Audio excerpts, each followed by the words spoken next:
I welcome you all to awakening classes. आज का lecture आपकी अपनी डिमांड से है एमसीक्यूज ऑन इकोनॉमिक्स। एमसीक्यूज जो हमने आज लाए हैं वो 3 टॉपिक्स पे लाए हैं इकोनॉमिक्स के, मेनली आरबीआई पे, नेशनल इनकम पर और इकोनॉमिक रिफॉर्म्स पे। एमसीक्यूज को सॉल्व करेंगे, ऑप्शंस को देखेंगे और इन 3 टॉपिक्स को आपके एग्जाम्स के लिए फुल्ली प्रिपेयर करेंगे। बिना टाइम वेस्ट करे लेक्चर को स्टार्ट करते हैं। The very first question is RBI can issue bank notes up to which denomination. RBI कितनी डिनोमिनेशन तक के नोट्स इशू कर सकता है? 2000 तक, 1000 तक, 5000 तक, 10,000 तक और नन ऑफ द अबव। इसका आंसर है 10,000। आरबीआई के पास ये अथॉरिटी है कि वो 10,000 तक के नोट्स जो है वो इशू कर सकता है। इस क्वेश्चन को डालने का मकसद था आपको आरबीआई के बारे में समझाना। देखो, आरबीआई को बनाया गया थ्रू आरबीआई एक्ट ऑफ 1934। एक आरबीआई एक्ट लाया गया 1934 का, उसके तहत आरबीआई को बनाया गया। ठीक है, 1934 का एक्ट। अब देखो, इस एक्ट की जो सेक्शन 22 है, ये आपको याद रखनी है। इस सेक्शन 22, उस सेक्शन में ये लिखा हुआ है कि आरबीआई जो है वो नोट्स इशू कर सकता है। 10,000 तक के नोट्स आरबीआई इशू कर सकते। तो आरबीआई को अथॉरिटी कौन सी सेक्शन से मिलती है? सेक्शन 22। और कौन से एक्ट के थ्रू मिलती है? आरबीआई एक्ट ऑफ 1934 की वो नोट्स इशू कर सकता है। ठीक है, अब आरबीआई जो है वो जो बैंक बना वो कब बना? 1 अप्रैल 1935 में। तो ये आपको डेट याद रखनी है, 1 अप्रैल 1935 में। एक्ट कौन से एक्ट के थ्रू बना? RBI act of 1934। आरबीआई का हेडक्वार्टर कहां पर है? आरबीआई की फुल फॉर्म होती है reserve bank of India. I hope ये आपको पता होगी। आरबीआई का हेडक्वार्टर है मुंबई में। कहां पर है? मुंबई में। इनिशियली इसका हेडक्वार्टर होता था, कहां पर होता था? कोलकाता में। ये आपको याद रखना है, पहले इसका हेडक्वार्टर कोलकाता में होता था। 1937 में क्या हुआ? हेडक्वार्टर कोलकाता से मुंबई में शिफ्ट किया गया 1937 में। ये चीजें आपको याद रखनी है, पेपर में क्वेश्चन ऐसे आते हैं। ठीक है, आरबीआई के सबसे पहले गवर्नर कौन थे? ये भी क्वेश्चन पूछता है। तो सर ऑसबॉर्न स्मिथ आरबीआई के पहले गवर्नर थे, ये आपको याद रखना है। एट प्रेजेंट आरबीआई के गवर्नर कौन है? ये भी आपको याद रखना है। तो एट प्रेजेंट आरबीआई के गवर्नर हैं शक्तिकांत दास। तो ये आपको याद रखना है, एट प्रेजेंट आरबीआई के गवर्नर कौन है? शक्तिकांत दास। और ये कौन से नंबर वाले गवर्नर हैं? 25th नंबर वाले। एक और क्वेश्चन पूछा जाता है कि पहले इंडियन गवर्नर कौन थे? देखो, सर ऑसबॉर्न स्मिथ पहले गवर्नर थे आरबीआई के, बट वो इंडियन नहीं थे। तो पहले इंडियन गवर्नर कौन थे आरबीआई के? आपको ये क्वेश्चन पूछा जाता है तो आपने याद रखना है सीडी देशमुख। तो सीडी देशमुख जो थे वो पहले आरबीआई के गवर्नर थे, इंडियन ओरिजिन के, इंडियन गवर्नर थे आरबीआई के। तो ये क्वेश्चन आपको याद रखने। ठीक है, अब देखो, आरबीआई जो इनिशियली बैंक बना था ना 1935 में, जो ये बैंक बना 1 अप्रैल 1935 में, तब ये बैंक जो था ये एक प्राइवेट बैंक था। प्राइवेट बैंक वो होता है जहां पर गवर्नमेंट का शेयर 50% से कम होता है। तो ये एक प्राइवेट बैंक था एक किस्म का। बट 1949 में एक बैंकिंग रेगुलेशन एक्ट आता है, आपने याद रखना है, बैंकिंग रेगुलेशन एक्ट आता है 1949 में। उसके तहत जो है आरबीआई को बाद में क्या कर दिया जाता है? आरबीआई को बाद में एक नेशनलाइज्ड बैंक डिक्लेयर कर दिया जाता है। तो ये कुछ आरबीआई के क्वेश्चंस थे जो आपको पता होने चाहिए। इनमें से क्वेश्चन फ्रेम हो सकते हैं। पहला, आरबीआई को आरबीआई एक्ट ऑफ 1934 के तहत बनाया गया। 1 अप्रैल 1935 में ये फोर्स में आया। इसकी सेक्शन 22 के हेल्प से आप आरबीआई नोट इशू कर सकता है। इनिशियली इसका हेडक्वार्टर कोलकाता में था, 1937 में शिफ्ट करके मुंबई कर दिया गया। पहले गवर्नर सर ऑसबॉर्न स्मिथ थे, first Indian governor CD Deshmukh थे, और अभी प्रेजेंट गवर्नर जो है 25th नंबर के वो हैं शक्तिकांत दास। तो आई होप ये सारे क्वेश्चन आपको कवर हो गए होंगे। नेक्स्ट क्वेश्चन में चलते हैं। Which bank has implemented stringent know your customer norm? Know your customer norms कौन सा बैंक जो है वो इंप्लीमेंट करवाता है? क्या वो एक्सिस बैंक है, आरबीआई है, एचडीएफसी है, एसबीआई है, और नन ऑफ द अबव? देखो, ये आरबीआई का काम है कि आरबीआई सभी बैंक्स को बोले कि वो नो योर कस्टमर के नॉर्म्स को मेंटेन रखें। अब केवाईसी नॉर्म्स होते क्या? देखो, हर एक बैंक को ये जरूरी है कि वो पूरी डिटेल्स रखे। जो इंडिविजुअल उसके बैंक में खाता खोल रहा है उसकी पूरी डिटेल्स जो है वो बैंक वालों के पास होनी चाहिए। जैसे आप जब खाता खुलवाने जाते हो तो आप अपना आधार कार्ड वगैरह देते होंगे वहां पर। क्यों रखी जाती है? इसलिए रखी जाती है क्योंकि जेन्युइन लोग ही वहां पर खाता खोल सकें। ये नहीं है कि कोई इंसान खाता खोल रहा है और उन पैसों को बाद में वो टेरर फाइनेंसिंग में यूज कर रहा है या और किसी मनी लॉन्ड्रिंग में, काला धन वगैरह में, कुछ गलत कामों में यूज कर रहा है। ऐसा नहीं हो, इससे बचने के लिए आरबीआई क्या बोलता है कि आपके पास आपके कस्टमर की पूरी डिटेल होनी चाहिए। इसी को बोलते हैं केवाईसी पॉलिसी। ठीक है, आई होप आपको ये समझ आया होगा। देखो, इकोनॉमिक्स के इससे पहले भी हमने प्रीवियस ईयर क्वेश्चन के सेशंस लाए हुए हैं, आप प्लेलिस्ट में जाके जरूर देखें और डिफरेंट सेशंस को देखें। आपको पता चलेगा कि किस तरह से जेके एसएसबी क्वेश्चन फ्रेम करती है। नेक्स्ट क्वेश्चन में चलते हैं, who is the present governor of RBI of India. अभी कौन सा प्रेजेंट गवर्नर है आरबीआई का, वीवी चरी, रघुराम राजन, शक्तिकांत दास या उर्जित पटेल। तो अभी कौन है एट प्रेजेंट, मैं आपको बता चुका हूं, शक्तिकांत दास। ये 25th नंबर के गवर्नर हैं, आपको याद रखना है। 24th है उर्जित पटेल, ये आपको याद रखना है। और 23rd आपको याद नहीं रखना, कोई पूछेगा नहीं, बट आपको इनका नाम पता होना चाहिए। ये थे रघुराम राजन, ये 23rd आरबीआई के गवर्नर थे। इनको माना जाता है कि इन्होंने इकोनॉमिक पॉलिसी में इंडिया की बहुत इंपॉर्टेंट रोल प्ले किया, तो इसलिए इनका नाम आपको पता होना चाहिए। और ये इकोनॉमिक्स में बहुत सारे आर्टिकल्स लिखते रहते हैं, बुक्स भी निकालते रहते हैं। नेक्स्ट क्वेश्चन में चलते हैं, in which year was the RBI nationalised. देखो मैंने आपको ये बताया था, इनिशियली जब आरबीआई बना था, तो आरबीआई जब इनिशियली बना था तो आरबीआई एक प्राइवेट बैंक था, जब 1935 में ये बना था। बट इसको नेशनलाइज किया गया। नेशनलाइज करने का मतलब होता है जब गवर्नमेंट जो है वो किसी बैंक में अपना शेयर 50% से ऊपर ले ले, तो वो बैंक जो होता है वो नेशनलाइज हो जाता है। उसमें मतलब सारा मैनेजमेंट का काम फिर गवर्नमेंट देखती है, ठीक है। तो आरबीआई को नेशनलाइज कब किया गया था, आरबीआई को नेशनलाइज किया गया था 1949 में। तो कब नेशनलाइज हुआ आरबीआई, 1949 में, ठीक है। तो बैंकिंग रेगुलेशन एक्ट आया था, उसके थ्रू आरबीआई को नेशनलाइज किया गया था। आई होप यहां तक आपको क्वेश्चन समझ आ रहा है। अब नेक्स्ट क्वेश्चन में चलते हैं, which of the following institutions fix the repo rate and reverse repo rate in India. तो कौन सा इंस्टीट्यूशन है जो रेपो रेट और रिवर्स रेपो रेट को फिक्स करता है। क्या वो मिनिस्ट्री ऑफ फाइनेंस है, एसबीआई है, controller and auditor general of India है जिसे कैग कहते हैं, या रिजर्व बैंक ऑफ इंडिया। तो ये आरबीआई का काम है कि वो रेपो रेट और रिवर्स रेपो रेट को फिक्स करता है। अब आपको रेपो रेट और रिवर्स रेपो रेट पता होना चाहिए। देखो हमें लोन चाहिए होता है तो हम कहाँ जाते हैं, बैंक में जाते हैं। तो बैंक में जाते हैं, बैंक हमें लोन देता है। कभी आपने सोचा अगर बैंक को पैसा चाहिए तो बैंक कहाँ से पैसा लेगा, तो बैंक जाता है आरबीआई के पास। तो बैंक आरबीआई से लोन ले सकता है, ठीक है। अब जब बैंक आरबीआई से लोन लेने जा रहा है तो आरबीआई उसको लोन देगी, किसी इंटरेस्ट रेट पे देगी। जैसे आप जाते हो बैंक में, आप लोन लेने जाते हो, वो आपको बोलते हैं ना हाउसिंग लोन पे इतना इंटरेस्ट है, इस पे इतना इतना। इसी तरह अगर कोई बैंक है उसने आरबीआई से लोन लेना है, तो वो कितने इंटरेस्ट रेट पे आरबीआई से लोन लेगा उसको बोलते हैं रेपो रेट। क्या बोलते हैं, रेपो रेट। वो repo rate basically rate of interest है जिस रेट पर आरबीआई बैंक को क्या देगी, लोन देगी। बट ये लोन शॉर्ट टर्म के लिए होते हैं, ठीक है। कितने टर्म के, शॉर्ट टर्म के। एक होते हैं long term loan, long term loan को बोलते हैं bank rate. Long term loan जो आरबीआई बैंकों को देती है ना, उस रेट को बोलते हैं बैंक रेट। वो किस रेट पे देती है, बैंक रेट पे। बट अगर किसी बैंक को शॉर्ट टर्म के लिए लोन चाहिए आरबीआई से, वो कौन से रेट पे लेते हैं, रेपो रेट पे, ठीक है। तो रेपो रेट की फुल फॉर्म होती है रीपर्चेजिंग रेट। अब सपोज करो आरबीआई ने बैंक को लोन दिया, कौन से रेट पे दिया, रेपो रेट पे दिया। अब कभी आरबीआई को वापस बैंक से लोन लेना होगा, तो आरबीआई वापस बैंक से पैसे भी लेती है। जब बैंकों के पास बहुत ज्यादा पैसे हो जाते हैं, वो आरबीआई को बोलते हैं कि हमारे पैसे आप ले लो। तो आरबीआई उनको कुछ इंटरेस्ट तो पे करेगी ना जब वो लोन ले रही है बैंक से। तो आरबीआई जिस रेट पे बैंक से लोन लेती है उसको बोलते हैं रिवर्स रेपो रेट। क्या बोलते हैं, रिवर्स रेपो रेट। ये टर्म्स आपको समझ आनी चाहिए। देखो रेपो रेट वो रेट होता है जिसमें कोई बैंक आरबीआई से लोन लेता है, तो किसी इंटरेस्ट रेट पे लेता होगा, उसे रेपो रेट कहते हैं। बट अगर कभी बैंक के पास ज्यादा पैसा पड़ा है तो बैंक बोलती है आरबीआई को कि आप हमसे पैसा लेके रख लो खुद के पास। तो जब बैंक जो है वो आरबीआई को पैसा देते हैं, तो आरबीआई से भी तो कोई इंटरेस्ट रेट चार्ज करेंगे, तो वो जिस इंटरेस्ट रेट पे चार्ज करते हैं उसको बोलते हैं रिवर्स रेपो रेट। अब इन्हीं की हेल्प से आरबीआई क्या करती है, इन्फ्लेशन वगैरह को कंट्रोल करते हैं। तो इन्फ्लेशन आज का हमारा टॉपिक नहीं है, तो उस डायरेक्शन में अभी नहीं जा रहा। आपको सिर्फ यही याद रखना है आज रेपो रेट क्या होता है और रिवर्स रेपो रेट क्या होता है, और ये कौन सा इंस्टीट्यूशन इनको फिक्स करता है, आरबीआई फिक्स करता है, ठीक है। नेक्स्ट क्वेश्चन में चलते हैं, RBI was set up on the basis of recommendation of, किस कमेटी की रिकमेंडेशन पे आरबीआई को सेट किया गया था, आरबीआई को सेटअप किया गया था या बनाया गया था। ये मैंने एक क्वेश्चन पे बताया भी था आपको, लेकिन मैंने उसका नाम कुछ और बताया था, आज उसका दूसरा नाम आपको बताऊंगा, ठीक है।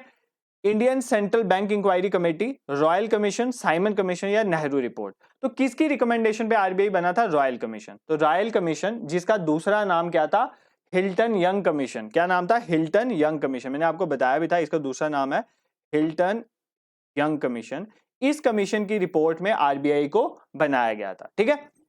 देखो आरबीआई अब हम पढ़ रहे हैं, तो आरबीआई के आपके सिलेबस में मेंशन है रोल ऑफ आरबीआई। तो आरबीआई के आपको थोड़े ना रोल पता होने चाहिए, आरबीआई क्या क्या करता है, फंक्शन पता होने चाहिए। तो सबसे पहले नोट इशू, हमने अभी ऊपर क्वेश्चन में देखा कि आरबीआई का जो 1934 वाला एक्ट है उसमें सेक्शन 22 जो है वो आरबीआई को अथॉरिटी देती है कि वो नोट इशू कर सकता है। एक पॉइंट तो ये आ गया। सेकंड पॉइंट, आरबीआई को बोलते हैं लेंडर ऑफ लास्ट रिजॉर्ट। मैंने आपको बताया भी था लेंडर ऑफ लास्ट रिजॉर्ट। देखो लेंडर ऑफ लास्ट रिजॉर्ट का मतलब है कि जब हमें लोन चाहिए हम बैंक के पास जाते हैं, जब बैंक को लोन चाहिए वो कहां जाएगा, तो लास्ट बंदा जो है जिसके पास बैंक जा सकता है, जहां से बैंक को लोन मिलेगा, डेट इज आरबीआई। तो आरबीआई को लेंडर ऑफ लास्ट रिजॉर्ट भी कहते हैं, ठीक है। नेक्स्ट, आरबीआई फ्रेम करता है मॉनेटरी पॉलिसी को भी, ठीक है। मॉनेटरी पॉलिसी में बेसिकली अगर आपको पता होगा तो मॉनेटरी पॉलिसी कमेटी होती है जिसमें 6 मेंबर्स होते हैं, 3 आरबीआई के होते हैं, 3 गवर्नमेंट के होते हैं। इनका काम होता है क्या, इन्फ्लेशन वगैरह को कंट्रोल करना। तो इसके चेयरमैन आरबीआई के गवर्नर ही होते हैं। तो इन्फ्लेशन, महंगाई ज्यादा ना हो जाए, महंगाई जो है वो 2 और 6 के बीच में रहे, 2% से 6% के बीच में रहनी चाहिए महंगाई, जिसको 4+-2 भी कहते हैं। तो ये काम भी किसका है, आरबीआई का, कि इन्फ्लेशन को कंट्रोल करना। पेपर में अगर आपको क्वेश्चन आ रहा है किसका फंक्शन है, तो ये आरबीआई का फंक्शन है। आरबीआई थ्रू इस मॉनेटरी पॉलिसी इन्फ्लेशन को कंट्रोल रखती है, ठीक है। आरबीआई ये भी डिसाइड करती है सीआरआर और एसएलआर कितना होगा। सीआरआर और एसएलआर क्या होता है, सीआरआर की फुल फॉर्म होती है कैश रिजर्व रेशियो, एसएलआर की होती है स्टैट्यूटरी लिक्विडिटी रेशियो। ये कुछ ऐसा अमाउंट होता है जो बैंक्स को अपने पास रखना पड़ता है, ठीक है, ताकि बाद में अगर कभी बैंक डूब जाए तो इस पैसे की हेल्प से जो कुछ जेन्युइन जो हमारे कस्टमर हैं वहां पर उनका पैसा लौटाया जा सके। तो ये सीआरआर और एसएलआर को बैंक मेंटेन करें, ये भी आरबीआई उनको बताता है, ठीक है। आरबीआई का काम है बैंक्स को रेगुलेट करना। अगर कोई बैंक डूबने वाला है तो उसकी अथॉरिटी खुद में ले लेनी। आपको पता है जो बैंक डूबने वाला होता है आरबीआई उसमें कंट्रोल ले ले, तो बैंक्स को रेगुलेट करने का काम भी आरबीआई का है। फिर हमारे फॉरेक्स रिजर्व को कौन होल्ड करता है, संभालता कौन है, आरबीआई ही करती है। फॉरेक्स रिजर्व होता है आपका फॉरेन एक्सचेंज रिजर्व, मतलब आपकी विदेशी मुद्रा जिसमें डॉलर वगैरह सभी जो कंट्रीज हैं उनकी करेंसीज आ जाती हैं, तो आरबीआई उनको मेंटेन रखता है। और बाद में उन्हीं के थ्रू, जैसे हम बाहर से पेट्रोलियम प्रोडक्ट, गोल्ड वगैरह खरीदते हैं तो हम वहां पे रुपये में ट्रेड थोड़ी करते हैं, हम डॉलर में करते हैं, तो वो फॉरेक्स रिजर्व को होल्ड करने का काम भी आरबीआई करता है। तो ये आपके सिलेबस में मेंशन है रोल ऑफ आरबीआई, तो ये सब चीजें उसके बीच आती हैं। तो आरबीआई नोट भी इशू करता है, लेंडर ऑफ लास्ट रिजॉर्ट भी है, मॉनेटरी पॉलिसी से इन्फ्लेशन को भी कंट्रोल करता है, फॉरेक्स रिजर्व को भी मेंटेन करता है, सीआरआर एसएलआर को भी मेंटेन करता है, बैंक्स को रेगुलेट करता है ताकि कोई बैंक डूबे ना। तो ऐसा काम, ये सारा काम किसका है, आरबीआई का। आई होप ये सभी आपको समझ आया होगा। अब यहां तक मैंने जो क्वेश्चन लाए थे आपके लिए लाए थे आरबीआई के रिलेटेड। अब हम चल रहे हैं इकोनॉमिक रिफॉर्म्स के रिलेटेड क्वेश्चन में। तो पहला क्वेश्चन है इकोनॉमिक रिफॉर्म्स का, in which year did the disinvestment process in public sector enterprises in India started. तो वो कौन सा ईयर था जिसमें डिसइन्वेस्टमेंट का प्रोसेस स्टार्ट हुआ था पब्लिक सेक्टर इंटरप्राइज में। देखो, पब्लिक सेक्टर का मतलब होता है, पब्लिक सेक्टर इंटरप्राइज से मतलब है गवर्नमेंट सेक्टर, मतलब जिसमें अथॉरिटी किसकी है, गवर्नमेंट की। होता क्या है कि जब किसी चीज में शेयर, किसी भी चीज में शेयर गवर्नमेंट का 50% से ज्यादा होता है ना, 50% से ज्यादा, तो उस कंपनी की पूरी मैनेजमेंट कौन देखता है, गवर्नमेंट देखती है। तो उसी को पब्लिक सेक्टर एंटरप्राइजेस कहते हैं। बट अगर सपोज करो गवर्नमेंट किसी का शेयर बेच देती है, इसी को बोलते हैं डिसइन्वेस्टमेंट। जब गवर्नमेंट क्या करती है, अपने पब्लिक सेक्टर एंटरप्राइज में अपनी कोई पब्लिक कंपनी जो है, गवर्नमेंट की कंपनी है, उसको बेच देती है, उसमें अपने शेयर को कम कर देती है। और अगर वो शेयर 50% से कम चला जाता है तो उसकी मैनेजमेंट फिर गवर्नमेंट के हाथ में नहीं रहती, वो प्राइवेट एंटिटी के हाथ में चली जाती है। तो इसी प्रोसेस को बोलते हैं डिसइन्वेस्टमेंट। डिसइन्वेस्टमेंट होता है जब गवर्नमेंट अपनी कंपनीज को प्राइवेट सेक्टर में बेच दे। और ये डिसइन्वेस्टमेंट का प्रोसेस स्टार्ट हुआ था 1991 में। अब 1991 में ऐसा क्या हुआ था, एक क्राइसिस आया था इंडिया की इकोनॉमी में, जिसकी वजह से आपको पता है क्या आए थे, एलपीजी रिफॉर्म्स। क्या आए थे, एलपीजी रिफॉर्म। एलपीजी की फुल फॉर्म क्या होती है, liberalisation, L for liberalisation, P for privatisation और जी फॉर ग्लोबलाइजेशन। तो ये स्टार्ट हुई थी। अब लिबरलाइजेशन, प्राइवेटाइजेशन, ग्लोबलाइजेशन क्या होती है। लिबरलाइजेशन का मतलब होता है कि पहले जो हमारी कंपनीज थी ना, उनको बहुत ज्यादा लाइसेंसिंग में बहुत डिफिकल्ट होता था लाइसेंस वगैरह लेना, ठीक है। तो उनको बोला गया कि आपको लाइसेंसिंग वाली टेंशन को हम खत्म करते हैं, लाइसेंस लेना इजी कर देते हैं, और कुछ चीजों में तो लाइसेंस को खत्म ही कर दिया गया। This is known as licensing. Privatisation के बीच में क्या होता है कि गवर्नमेंट जो है वो अपनी जितनी भी पब्लिक सेक्टर एंटरप्राइजेज थी उनको क्या करना शुरू हो जाती है, बेचना शुरू हो जाती है, ताकि प्राइवेट सेक्टर आए और पब्लिक सेक्टर जो गवर्नमेंट की जो कंपनीज हैं उनसे देश को बेनिफिट हो। तो इस प्रोसेस को बोलते हैं प्राइवेटाइजेशन।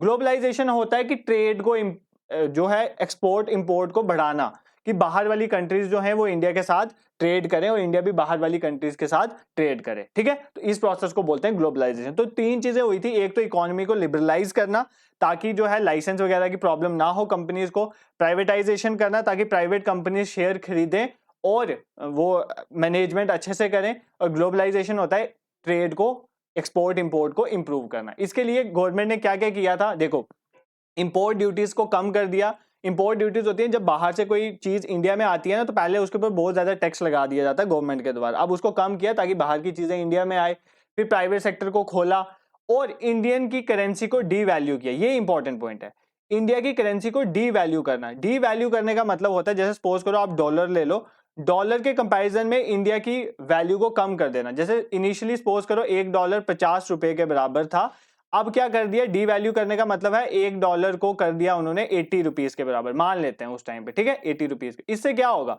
जब $1 80 के बराबर है, जो इंडियन कंपनीज होंगी वो क्या करेंगी, एक्सपोर्ट करेंगी, क्योंकि एक्सपोर्ट करने से उनको डॉलर्स मिलेंगे और डॉलर्स जो है वो स्ट्रांग हो जाते हैं। जब इंडिया करेंसी जो है वो डी वैल्यू हो जाएगी, उसकी करेंसी की वैल्यू कम हो जाएगी, तो डॉलर स्ट्रांग हो गया, तो एक्सपोर्ट, लोग ज्यादा से ज्यादा एक्सपोर्ट करेंगे ताकि लोगों के हाथों में डॉलर आए, क्योंकि डॉलर जो है वो रुपये के मुताबिक बहुत महंगा है। तो इसलिए क्या करते हैं, हम डी वैल्यूएशन की थी। डी वैल्यूएशन करने का मकसद था एक्सपोर्ट को बढ़ाना।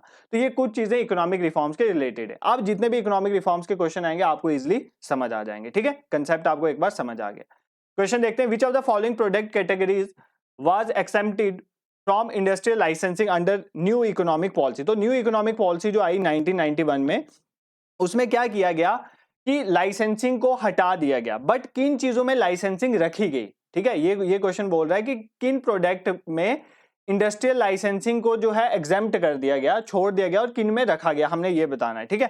पहला है aerospace, defence, electronics, jute industries, ठीक है। अब आपके क्या है, बी डी है, ABCD है, ओनली डी है या ABC है, तो इसका आंसर है ABC। देखो ये जो तीन चीजें हैं ना, एरोस्पेस, डिफेंस, इलेक्ट्रॉनिक्स, इन तीनों में गवर्नमेंट ने अभी भी लाइसेंसिंग रखी थी कि आपके पास लाइसेंस होना चाहिए। इसको छोड़ के बाकी चीजों में लिए गवर्नमेंट ने क्या कर दिया, जैसे जूट इंडस्ट्री है उनमें गवर्नमेंट ने बोला कि लाइसेंस ना भी हो तब भी काम चलेगा। पहले हर चीज के लिए, हर कंपनी के लिए लाइसेंस लेना पड़ता था, लाइसेंस लेना बहुत मुश्किल था, बट न्यू इकोनॉमिक पॉलिसी के तहत कुछ ही चीजों के लिए लाइसेंस जरूरी रखा, बाकी सब चीजों के लिए लाइसेंस को जो है वो कंपलसरी नहीं रखा गया। अब कौन कौन सी चीजों के लिए लाइसेंस को जरूरी रखा, मैं बता देता हूं। एक तो लिकर, अल्कोहल वगैरह जो आ गया, उसके लिए क्या हुआ, लाइसेंस जरूरी था। एक सिगरेट वगैरह की अगर आपने कंपनी खोलनी है तो उसके लिए भी लाइसेंस जरूरी था। ये मैं किसके अकॉर्डिंग बता रहा हूँ, न्यू इकोनॉमिक पॉलिसी के रिलेटेड। एक डिफेंस था, वो मैंने यहाँ पर लिख दिया है, एक इलेक्ट्रॉनिक्स था, एक एरोस्पेस था, वो भी हो गया। एक एक्सप्लोजिव, अगर आप कोई एक्सप्लोजिव बना रहे हो, इंडस्ट्रियल एक्सप्लोजिव जो होते हैं, तो उनके रिलेटेड अगर आपने कंपनी खोलनी है तो भी आपको लाइसेंस चाहिए। और हैजार्डस केमिकल, कुछ ऐसे केमिकल्स होते हैं जो हेल्थ के लिए हार्मफुल होते हैं, तो अगर उनके रिलेटेड आपने कोई कंपनी खोलनी है तो उसके लिए भी आपको क्या करना पड़ेगा, लाइसेंस लेना पड़ेगा। इसको छोड़ के बाकी जितनी भी कंपनीज आप फ्रीली जो है विदाउट लाइसेंस बना सकते हो, खोल सकते हो कंपनीज, ठीक है। आई होप ये कंसेप्ट आपको समझ आया होगा। नेक्स्ट क्वेश्चन में चलते हैं, dash was the finance minister when India accepted liberalisation policy for industrialisation 1991। तो LPG रिफॉर्म या न्यू इकोनॉमिक पॉलिसी आई 1991 में, तब फाइनेंस मिनिस्टर कौन थे, PV नरसिम्हा राव, डॉक्टर मनमोहन सिंह, मोरारजी देसाई या P चिदम्बरम। तो उस टाइम फाइनेंस मिनिस्टर थे डॉक्टर मनमोहन सिंह, और उस टाइम प्राइम मिनिस्टर कौन थे ये भी आपको पता होना चाहिए। गवर्नमेंट किसकी थी, PV नरसिम्हा राव जी की गवर्नमेंट, ये लिखा हुआ है। तो फाइनेंस मिनिस्टर थे मनमोहन सिंह और PV नरसिम्हा राव जी की गवर्नमेंट थी। अगर आपको मैं पूछूं पहला इंडिया का फाइनेंस मिनिस्टर कौन था, तो आपको पता होना चाहिए RK षणमुखम शेट्टी, षणमुखम शेट्टी, ये थे पहले RBI, पहले finance minister of India, RK Shanmukham Shetty, ठीक है, ये आपको याद रखना। नेक्स्ट क्वेश्चन में चलते हैं, What were the reasons for introducing the economic reforms in 1990? अब आपको पता तो है कि 1991 में इंडिया में इकोनॉमिक रिफॉर्म्स आई, जिसमें लिबरलाइज कर दिया गया, प्राइवेटाइज कर दिया गया और ग्लोबलाइजेशन का कंसेप्ट जो है वो खोला गया। सिंपल है, LPG रिफॉर्म्स का मतलब है कि इकोनॉमी को प्राइवेट सेक्टर के लिए खोलना, बाहर की कंट्रीज की जो कंपनीज हैं वो यहाँ पर आए उसके लिए खोलना और लाइसेंसिंग को ईजी करना। This is liberalisation, privatisation, globalisation. अब इसका रीजन क्या था, क्यों ऐसा करना पड़ा, क्या वो गल्फ वार की वजह से हुआ? गल्फ वार है, गल्फ कंट्रीज क्या है आपको पहले ये पता है, जैसे Saudi Arabia, Iran, Iraq, Bahrain वाली कंट्रीज है, इन सबको बोलते हैं गल्फ कंट्रीज। और नेगेटिव बैलेंस ऑफ पेमेंट था, इंक्रीज इन फिस्कल डेफिसिट। इसमें से कौन सा रीजन था जिसकी वजह से इकोनॉमिक रिफॉर्म आए? तो ऑल ऑफ द अबव, यही तीन मेन रीजन थे जिनकी वजह से इकोनॉमिक रिफॉर्म्स को लाया गया। पहले तो गल्फ में वॉर चल रही थी और हम जितना भी पेट्रोल वगैरह इंपोर्ट करते हैं वो गल्फ से कर रहे थे, पेट्रोल वगैरह आ नहीं रहा था, वो महंगा हो गया, वॉर की वजह से वो बहुत महंगा हो गया। और महंगा होने की वजह से एक तो हमारे पास फॉरेक्स रिजर्व कम था, वही बैलेंस ऑफ पेमेंट नेगेटिव था, मतलब हमारा फॉरेक्स रिजर्व था ही नहीं। और वो तेल, हमें तेल चाहिए इंडस्ट्रीज चलाने के लिए, ऑयल चाहिए, ऑयल महंगा हो गया क्योंकि गल्फ वॉर चल रही थी, हमारे फॉरेक्स रिजर्व में पैसा ही नहीं था, तो डॉलर थे ही नहीं तो लेना कहां से है। और दूसरा फिस्कल डेफिसिट बढ़ गया था। फिस्कल डेफिसिट क्या होता है, जब आपके आमदनी कम, वो बोलते हैं ना आमदनी अठन्नी खर्चा रुपया, जब इंडिया की टैक्सेशन से पैसा कम आ रहा है बट इंडिया जो है वो खर्च बहुत कर रहा था, तो वो जो डेफिसिट क्रिएट होता है that is known as fiscal deficit, जो हमें बाहर की कंट्री से या इंस्टीट्यूशन से बोरो करना पड़ता है। तो फिस्कल डेफिसिट बहुत ज्यादा बढ़ गया था। अब कोई जो है इंस्टीट्यूट वो इंडिया को पैसा देने के लिए तैयार नहीं था, क्योंकि इंडिया का फिस्कल डेफिसिट बढ़ रहा था, इंडिया के पास फॉरेक्स रिजर्व भी नहीं था। और उस टाइम में आरबीआई इंडिया आईएमएफ के पास गया और आईएमएफ ने जो है वो लोन सैंक्शन करा था इंडिया के लिए, और वर्ल्ड बैंक ने मिलकर लोन सैंक्शन करवाया था इंडिया के लिए। और उसी लोन की वजह से इस आईएमएफ ने इंडिया के ऊपर शर्तें लगाई थी कि अगर आप एलपीजी रिफॉर्म्स लाओगे तभी हम आपको लोन प्रोवाइड करेंगे, तो इंडिया को एलपीजी रिफॉर्म्स लाने पड़ेंगे। तो ये आपको हिस्ट्री थोड़ी पता होनी चाहिए। नेक्स्ट क्वेश्चन में चलते हैं। To solve balance of payment crisis in 1991 Indian rupee was dash against foreign currencies. तो फॉरेन करेंसी के अगेंस्ट इंडिया ने अपनी वैल्यू, रूपी की वैल्यू क्या करी थी, डी वैल्यू करी थी, वैल्यू को कम किया था। जब वैल्यू को कम किया जाता है ना, जब आप अपनी करेंसी दूसरी करेंसी के मुताबिक कम कर देते हो उसकी वैल्यू, तो एक्सपोर्ट बढ़ता है। और अगर आप जब बढ़ा देते हो ना तो एक्सपोर्ट कम हो जाता है। तो एक्सपोर्ट को बढ़ाने के लिए, एक्सपोर्ट क्यों बढ़ाना था, चीजें समझो, इंटर रिलेट पढ़ते हैं। एक्सपोर्ट हमें इसलिए बढ़ाना था कि अगर हम ज्यादा से ज्यादा बाहर वाली कंट्रीज को एक्सपोर्ट करेंगे, जैसे अमेरिका में एक्सपोर्ट करेंगे, यूरोप में करेंगे, तो डॉलर्स बहुत ज्यादा आएंगे हमारे पास। और हमें डॉलर ही तो चाहिए थे, हमारा फॉरेक्स रिजर्व भी तो कम हो गया था, हमें तेल लेने के लिए पैसे ही नहीं बचे थे। तो फॉरेक्स रिजर्व बढ़ाने के लिए एक्सपोर्ट ज्यादा होगा तो फॉरेक्स रिजर्व बढ़ेगा ना, तो डॉलर अंदर आएगा। तो डॉलर अंदर आने के लिए हमें एक्सपोर्ट बढ़ाना था, और एक्सपोर्ट बढ़ाने के लिए आपको करेंसी डी वैल्यू करनी ही पड़ती है। ठीक है, तो ये कंसेप्ट था। आई होप आपको ये समझ आया होगा। देखो ये सब चीजें आपने पढ़ी होंगी, तो हम तो एमसीक्यूज के थ्रू समझा रहे हैं। अगर आपको ये चीजें नहीं आती हैं तो आपको ये देखनी पड़ेगी, क्योंकि एग्जाम में क्वेश्चंस इस तरह के फ्रेम होते हैं। ठीक है, अब ये सीबीटी एग्जाम से तो वो बिल्कुल इजी ओएमआर बेस्ड, हर एक लाइन में जैसे आरबीआई एक्ट कब आया था ऐसे क्वेश्चंस नहीं आएंगे, थोड़े ट्रिकी क्वेश्चंस भी होंगे।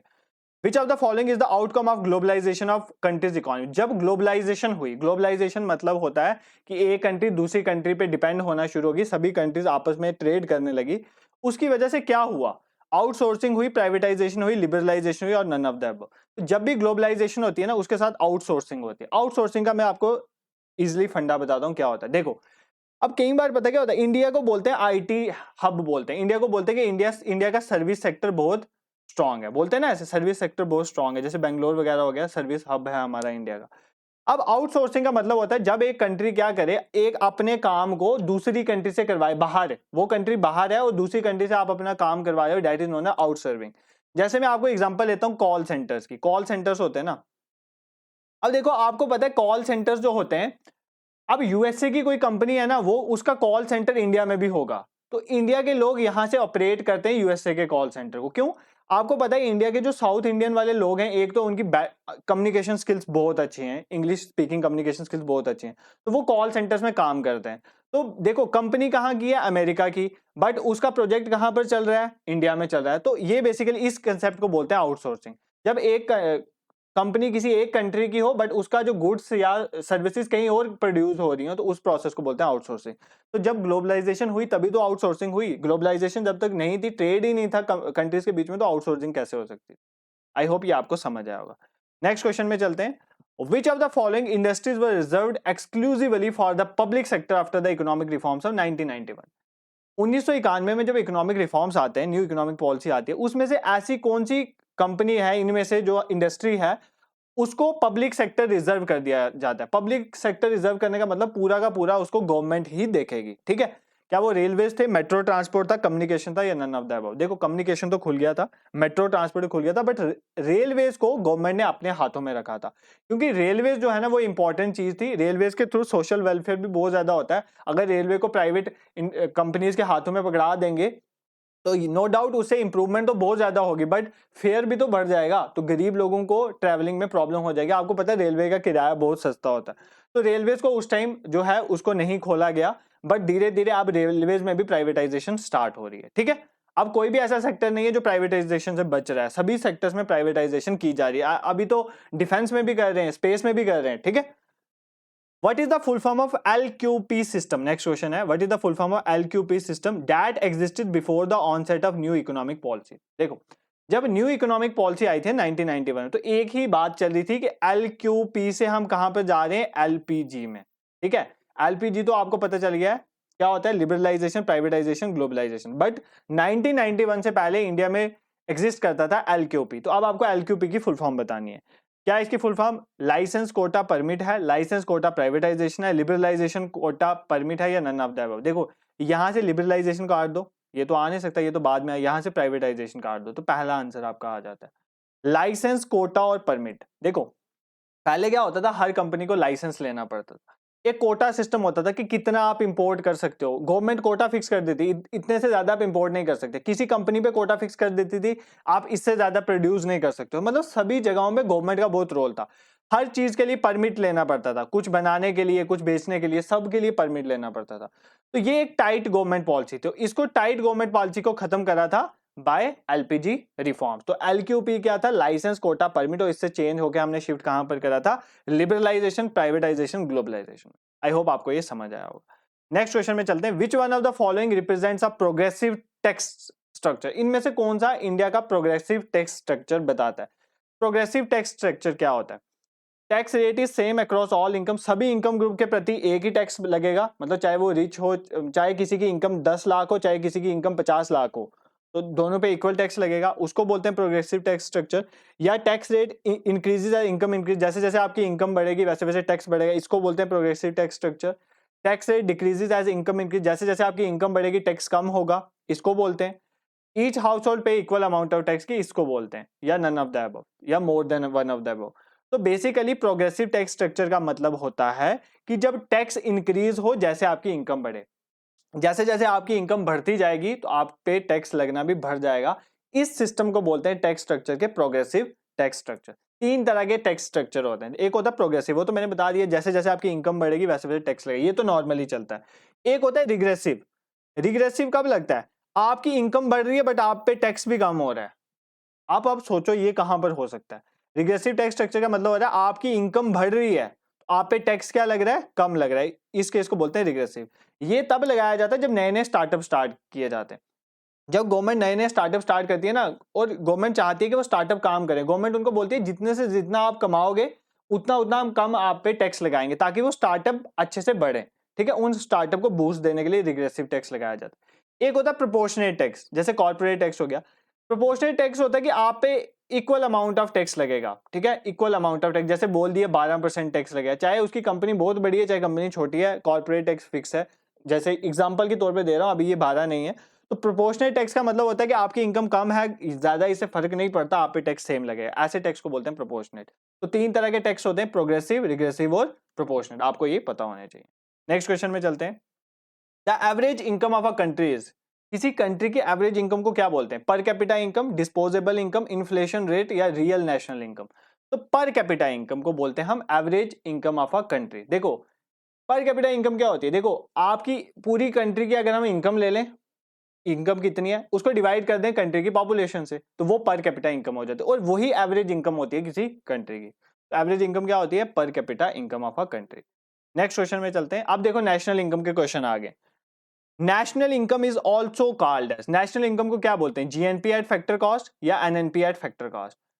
ए है only one, only two, B C है both one and two, D है नीदर वन एंड टू, और ई है नन ऑफ द अबव या एक से ज्यादा। तो इसका आंसर है B, only two. NNP at factor cost को बोलते हैं नेशनल इनकम। ठीक है, नेशनल इनकम को बोलते हैं net national product at factor cost. I hope आपको जीडीपी वगैरह चीजें पता होनी चाहिए, नेशनल इनकम में वही है। चलो मैं आपको एक्सप्लेन कर देता हूँ यहाँ पर, अगर आपको नहीं भी आती है आप बोलना, मैं इन सब पे एक एक फुल फ्लेज लेक्चर लाऊंगा आपको समझाने के लिए चीजें क्या होती हैं। देखो सबसे पहली चीज मैं आपको बताता हूँ, एक चीज होती है जीडीपी। जीडीपी को बोलते हैं ग्रॉस डोमेस्टिक प्रोडक्ट, इसकी फुल फॉर्म होती है ग्रॉस डोमेस्टिक प्रोडक्ट। जीडीपी क्या होती है? इंडिया की टेरिटरी के अंदर, इंडिया की टेरिटरी के अंदर जितनी भी प्रोडक्शन हो रही है ना, इंडिया की टेरिटरी के अंदर जितनी भी प्रोडक्शन हो रही है, उसकी जो गुड्स है, जितना भी गुड्स वगैरह प्रोड्यूस हो रहा है, उनकी वैल्यू ले लेनी है हमने, मतलब कितने पैसों का गुड्स वगैरह प्रोड्यूस, वो हमारी क्या हो जाएगी? जीडीपी। ठीक है, इंडिया की टेरिटरी के अंदर। अगर सपोज करो यूएसए की एक कंपनी है, वो इंडिया की टेरिटरी के अंदर है, और वो जितना वो भी वैल्यू पैसा प्रोड्यूस करिए, मतलब प्रोडक्शन करिए, वो भी इंडिया की जीडीपी में ऐड होगा। ठीक है, बट अगर सपोज करो कोई इंडिया का नागरिक है, वो गया हुआ है सऊदी अरेबिया, वहां पर काम कर रहा है और वो पैसा भेज रहा है इंडिया में, वो इंडिया की जीडीपी में काउंट नहीं होगा। वो सऊदी अरेबिया की जीडीपी में काउंट होगा। मतलब समझने का मतलब यह है कि इंडिया की टेरिटरी के अंदर जितनी भी प्रोडक्शन हो रही है, जितना भी पैसा प्रोड्यूस हो रहा है, वो सारा इंडिया की जीडीपी में जाएगा। ठीक है, अब देखो जीडीपी जो है इसमें वो पैसा भी आ रहा है जो इंडिया से बाहर जा रहा है। अब देखो ना, जो यूएसए की कंपनी इंडिया में काम कर रही है, वो जो पैसा कमाएगी क्या वो इंडिया में लगाएगी? नहीं, वो यूएसए में लेके जा रही है, बट जीडीपी में वो ऐड हो रही है। इसका मतलब जीडीपी इंडिया की अच्छी इनकम, नेशनल इनकम नहीं बता रहा है, क्योंकि जीडीपी में कुछ ऐसा पैसा है जो बाहर कहीं पे लगेगा, तो जीडीपी जो है वो क्लियर पिक्चर नहीं दे रहा है। ठीक है, अब एक कंसेप्ट होता है एनडीपी, आप समझो इसको। एनडीपी क्या होता है? एनडीपी को बोलते हैं नेशनल डोमेस्टिक प्रोडक्ट। ध्यान से समझना, नेशनल डोमेस्टिक प्रोडक्ट क्या होता है? ऐसा पैसा जो इंडिया में प्रोड्यूस हो रहा है प्लस जो बाहर से इंडिया में आ रहा है। जैसे सपोज करो कोई सऊदी अरेबिया में गया हुआ है और वो इंडिया में पैसा भेजा है, वो इंडिया की एनडीपी में काउंट होगा। बट अगर कोई बाहर की कंपनी इंडिया में काम कर रही है, उसका पैसा बाहर जाएगा, वो इस एनडीपी में काउंट नहीं होगा। तो देखो एनडीपी अच्छी तरह से इंडिया की इनकम बता रही है। क्यों बता रही है? क्योंकि एनडीपी में वही पैसा आ रहा है जो इंडिया के लोग कमा रहे हैं। इंडिया के लोग कमा रहे हैं, चाहे वो बाहर कमा रहे हैं चाहे इंडिया में कमा रहे हैं, वो एनडीपी में आ रहा है। बट जो बाहर के लोग इंडिया में पैसा आ रहे हैं वो एनडीपी में काउंट नहीं हो रहा है। जब हम एनडीपी में से डेप्रीसिएशन माइनस कर देते हैं, क्या माइनस कर देते हैं? डेप्रीसिएशन। डेप्रीसिएशन क्या होता है? देखो, अगर आप कोई मशीन भी लेते हो, कोई भी चीज लेते हो, बेसिकली यहां पर हम वैल्यू गुड्स की तो ले रहे हैं। अगर आप कोई भी गुड की बात करें, उसकी वैल्यू दिन ब दिन कम होती जाती है, तो उस प्रोसेस को बोलते हैं डेप्रीसिएशन। तो जब हम एनडीपी में से डेप्रीसिएशन माइनस कर देते हैं, नेशनल डोमेस्टिक प्रोडक्ट में से हम डेप्रीसिएशन माइनस कर देते हैं नेट डोमेस्टिक प्रोडक्ट में, तो वो क्या बन जाता है? एनएनपी। क्या बन जाता है? Net national product. क्या बन जाता है? Net national product. इसी नेट नेशनल प्रोडक्ट को हम क्या बोलते हैं? National income. क्या बोलते हैं? National income. बट ये किस में होना चाहिए? फैक्टर कॉस्ट में। फैक्टर कॉस्ट में होता है वो कॉस्ट जो फैक्ट्री में जैसे ही कोई चीज प्रोड्यूस होती है, उसकी जो फैक्ट्री में कॉस्ट होती है, that is known age factor cost. But एक कॉस्ट होती है मार्केट प्राइस, एक कॉस्ट को बोलते हैं हम मार्केट प्राइस। मार्केट प्राइस क्या होता है? फैक्ट्री में प्रोड्यूस होने के बाद जब वो मार्केट में पहुंचती है, तब उसकी प्राइस को बोलते हैं हम मार्केट प्राइस। देखो, फैक्ट्री में प्रोड्यूस होने के बाद गवर्नमेंट कई बार उसमें सब्सिडी देती है, कई बार गवर्नमेंट टैक्स भी लगाती है, तो ये सारा करने के बाद मार्केट में पहुंचता है। बट हमने वो नहीं लेना, हमने फैक्ट्री कॉस्ट में लेना है। तो एनएनपी एट फैक्टर कॉस्ट को हम क्या बोलते हैं? फैक्ट्री वाली कॉस्ट को हम क्या बोलते हैं? National income. देखो, मैंने सरल भाषा में आपको नेशनल इनकम समझाया। नेशनल इनकम वही होगी जो देश के लोग कमा रहे हैं।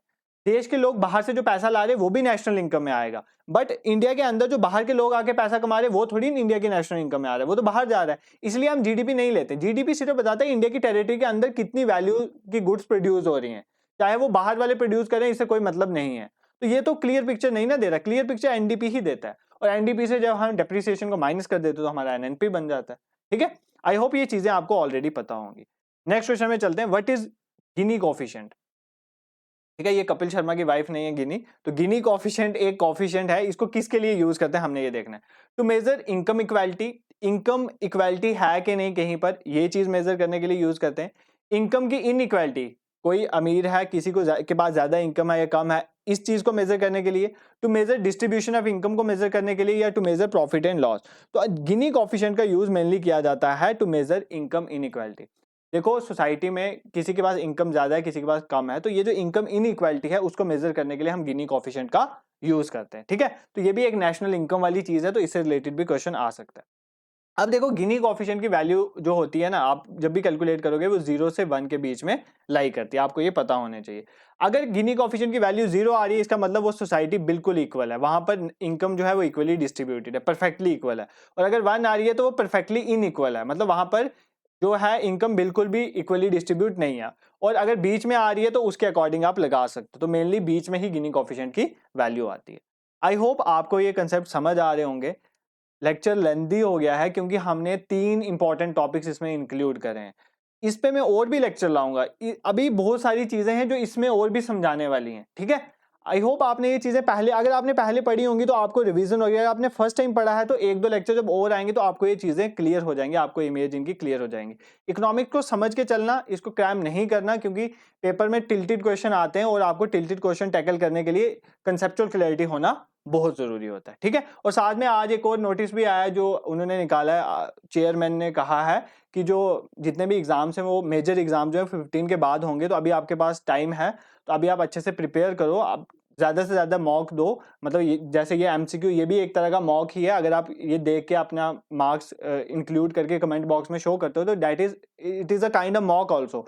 तो प्रीवियस ईयर क्वेश्चन जैसे हमने स्टार्ट करें, आप हमारी चैनल में जाके देखें, प्रीवियस ईयर क्वेश्चन जितने ज़्यादा लगाओगे, और भी जो हमने जैसे जेके के रिलेटेड वीडियोस डाली हुई हैं, ज्योग्राफी के रिलेटेड वीडियो डाली हुई हैं, वो सारे आपके रिलेटेड जेके एसएसबी एग्जाम्स के रिलेटेड ही है, बीएलडब्ल्यू फाइनेंस अकाउंट असिस्टेंट। तो आप उन वीडियोज़ को देखो, उन वीडियोस को देख के आपको रिवीजन भी हो जाएगी और आपको बहुत सारी एडिशनल इन्फॉर्मेशन मिलेगी। हम जो कंटेंट प्रिपेयर करते हैं ना, वो जेके एसएसबी के पूरे फुल फ्लेज टॉपिक्स को देख के प्रिपेयर करते हैं कि पेपर में किस तरह से क्वेश्चन फ्रेम हो रहे हैं। ऐसे सब पढ़ने का कोई फायदा नहीं है, एग्जाम ओरिएंटेड चीजें पढ़ना है। और सीबीटी एग्जाम्स में एक चीज का आपको जरूर ध्यान रखना है कि आपको ज्यादा चीजें पढ़नी है, ये नहीं है कि आपने अपने रिसोर्सेज को कम करना है, क्योंकि आपकी शिफ्ट में कैसे क्वेश्चन आएंगे आपको नहीं पता है। ठीक है, नेक्स्ट क्वेश्चन में चलते हैं। Which of the following organisation calculate GDP. अब देखो इंडिया में जीडीपी कैलकुलेट करने का काम किसके पास है, तो ये क्वेश्चन पूछता है नेशनल स्टैटिस्टिकल ऑफिस के पास, ministry of commerce and industry के पास, इंडियन स्टैटिस्टिकल इंस्टीट्यूट के पास, कि आरबीआई के पास।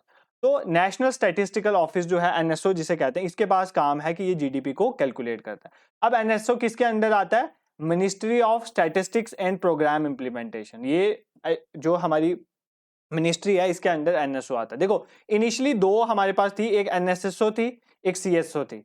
सीएसओ की फुल फॉर्म है सेंट्रल स्टैटिस्टिकल ऑफिस, एनएसओ की फुल फॉर्म है नेशनल सैंपल सर्वे ऑर्गेनाइजेशन। ये दो अलग अलग ऑर्गेनाइजेशन, इनको कंबाइन करके एनएसओ बनाया गया, जिसको बोलते हैं नेशनल स्टैटिस्टिकल ऑफिस। और ये किसके अंडर आता है, एमओएसपीआई के अंडर आता है, मॉस्पी के अंडर आता है, और इसी का काम है ये जीडीपी को कैलकुलेट करता है। तो आपको ये पता होना चाहिए। ठीक है, नेक्स्ट क्वेश्चन में चलते हैं। India national income was first measured by home. India की नेशनल इनकम सबसे पहली बार किसने कैलकुलेट करी थी, विलियम डिकबॉय ने, दादाभाई नौरोजी ने, प्रोफेसर पीवी महालनोबिस ने, और वीके आरवी राव ने।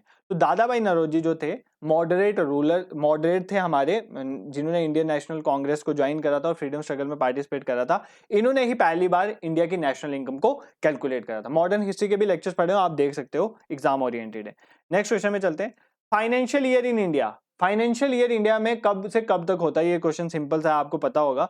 1 अप्रैल से 31 मार्च के बीच में हमारा फाइनेंशियल ईयर चलता है। जो हमारा नॉर्मल ईयर वो 1 जन से 31 दिसंबर में होता है, बट फाइनेंस के अकॉर्डिंग अगर हम बात करें तो 1 अप्रैल से 31 मार्च तक फाइनेंशियल ईयर होता है। नेक्स्ट क्वेश्चन में चलते हैं। The value of GDP after deducting depreciation from GDP. देखो ये मैं आपको बता चुका हूँ, जीडीपी आपकी है, जीडीपी में से आपने डेप्रिसिएशन को माइनस कर दिया तो क्या बन जाएगा, वो बन जाता है जीएनपी। जीडीपी होता है ग्रॉस डोमेस्टिक प्रोडक्ट, इसमें से आपने डेप्रिसिएशन माइनस कर दिया तो वो जीएनपी बन जाता है, ग्रॉस नेशनल प्रोडक्ट। ठीक है, तो इसको हम बोलते हैं जीएनपी, जब हम इसमें क्या कर देते हैं, डेप्रिसिएशन को माइनस कर देते हैं। तो ये क्या बन जाता है, हमारा बन जाता है gross national product. Sorry extremely very sorry, हम देख रहे थे जीडीपी से जब हम डेप्रिसिएशन को माइनस कर देंगे, सॉरी, तो वो बन जाएगा एनडीपी। क्या बन जाएगा, एनडीपी। ठीक है, नेशनल डोमेस्टिक प्रोडक्ट बन जाएगा। और जैसे हमने पहले पढ़ा था, जीएनपी होता है ग्रॉस नेशनल प्रोडक्ट, जो हमने पढ़ा उसमें से हम डेप्रिसिएशन को माइनस कर देते हैं तो वो नेट नेशनल प्रोडक्ट बन जाता है, जिसको अगर हम फैक्टर कॉस्ट में कैलकुलेट करें तो वो हमारी नेशनल इनकम बन जाती है। आज का लेक्चर लंबा हो गया, इसीलिए थकने की वजह से ये कंसेप्ट आपको गलत हो गया था, तो आप इसको करेक्ट कर लेना कि जीडीपी में से जब हम डेप्रिसिएशन को माइनस कर देते हैं तो वो नेट डोमेस्टिक प्रोडक्ट बन जाता है, और जीएनपी में से जब हम डेप्रिसिएशन को माइनस कर देते हैं तो वो नेट नेशनल प्रोडक्ट बन जाता है, जिसको हम नेशनल इनकम भी कहते हैं, और इसको कैलकुलेट किया जाता है एट फैक्टर कॉस्ट। तो इसका आंसर आ जाएगा net domestic product. I hope आज का लेक्चर आपको पसंद आया होगा। हमने पूरी कोशिश करी है कि आपके सारे डाउट्स जो हैं इकोनॉमिक्स के रिलेटेड इन 3 टॉपिक्स पे क्लियर किए जाएं। अगर आपको हमारा कंटेंट पसंद आ रहा है, चैनल को जरूर सब्सक्राइब करें और शेयर भी करें। न्यू इनिशिएटिव है, अगर आपको लगता है कि इतनी अच्छी जो नॉलेज है आपको यूट्यूब में ही शेयर की जा रही है, तो वो भी फ्रीली, तो आपको लगता है कि ये चैनल जो है वो इसकी रीच बढ़नी चाहिए, तो you can share it for us also. Telegram को ज्वाइन करें, वहाँ पे डेली क्विज होता है और पीडीएफ भी हम वहीं शेयर करते हैं। प्लेलिस्ट में जाएं, अपने रिलेटेड जितनी भी चीज़ें आपको चाहिए उनको पढ़ सकते हो। वीएलडब्ल्यू के रिलेटेड चीज़ें वहाँ पर पढ़ी हुई हैं, जेके एसएसबी के डिफरेंट एग्जाम के रिलेटेड है, और सेंटर की भी आप प्रिपरेशन कर रहे हो तो आपके रिलेटेड भी बहुत कुछ है पढ़ने के लिए। Thank you so much for watching.